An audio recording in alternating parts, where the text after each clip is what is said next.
There are about 14,078 cryptocurrencies in existence as of the time of this recording and according to Coingecko. Do you need to do your due diligence on all of these 14,078 cryptocurrencies? The short answer is no. But first, I'm going to explain why there are so many cryptocurrencies. It all started with Bitcoin in 2009.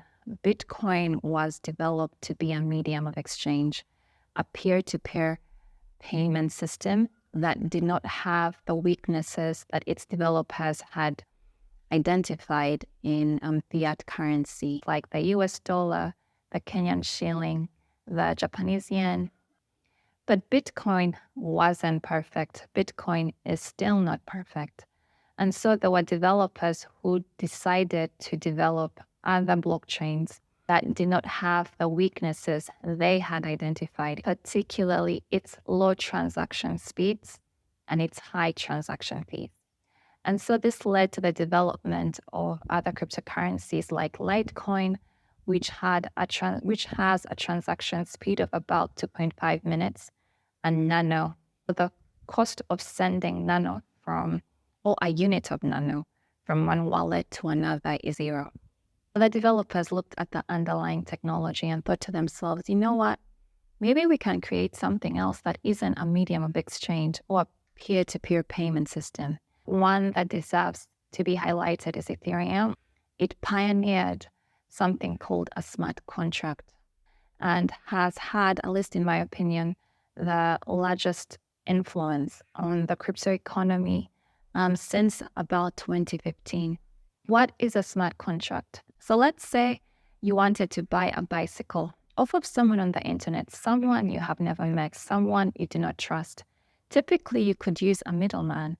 But if you decided to use a smart contract, you and the seller of that bicycle could agree on certain terms and then encode them in a smart contract, a piece of code that exists on the blockchain. So once I send the funds to that smart contract, they will be automatically released to the seller. And once another set of conditions is met, ownership of the bicycle will be transferred to me. So there is no need for a middleman. And this functionality of the Ethereum blockchain allowed for the growth of an ecosystem on the Ethereum blockchain, from lending platforms to decentralized exchanges.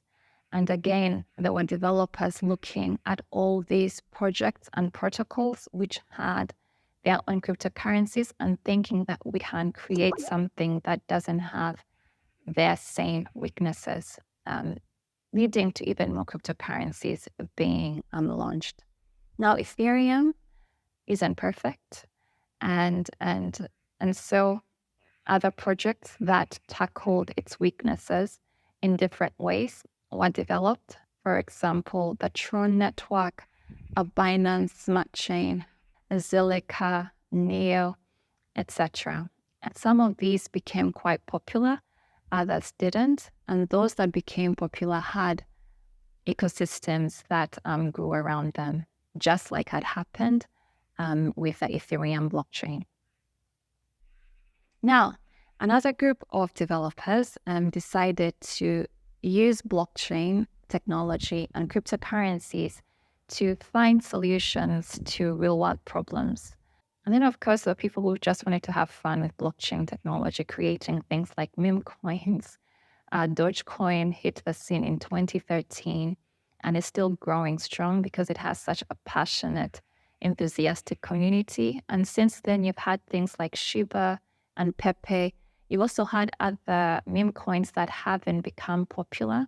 And then you also have the NFTs and several other categories of cryptocurrencies that have been developed for various reasons and that have various use cases. The community of a project can make or break it. It can also wield a bit of influence. So there have been cases where the members in the community disagree with the direction of a project. And in those cases, the community has split up and created something entirely different. That has also birthed and spawned several other cryptocurrencies. And so that's how we get from one cryptocurrency in 2009 to more than 14,000 today in 2024. Going back to the question that I asked at the beginning of this video, do you need to do your due diligence on all these cryptocurrencies? The answer is no. So several of these cryptocurrencies have been abandoned by communities and by their developers. Others were vaporware. They were scams that were riding different waves and also preying on the lack of knowledge of different crypto users, as well as our desire for financial freedom. So those kinds of projects still exist. They're zombies, but they're still in existence. And then you have projects that, for one reason or another, did not take off. Not because the technology wasn't there, but they just did not become popular. So those still limp on. And the other thing is that some projects that were considered revolutionary are considered relics today because the technology moves so quickly and they haven't been able to catch up or to pivot quick enough. And also those are still in existence. And so for 14,078 cryptocurrencies, there are about maybe 200 to 300 cryptocurrencies that are actually viable, that have somewhere to go, that are adding value to the space. And out of those 300, depending on different metrics that people use to gauge where to put their money, that number could actually come down even further to maybe 100 to 200 cryptocurrencies. But I'll go into further detail about this in my next video. This is all that I have for you today. Thank you so much for watching and for listening, and I will catch you in the next one.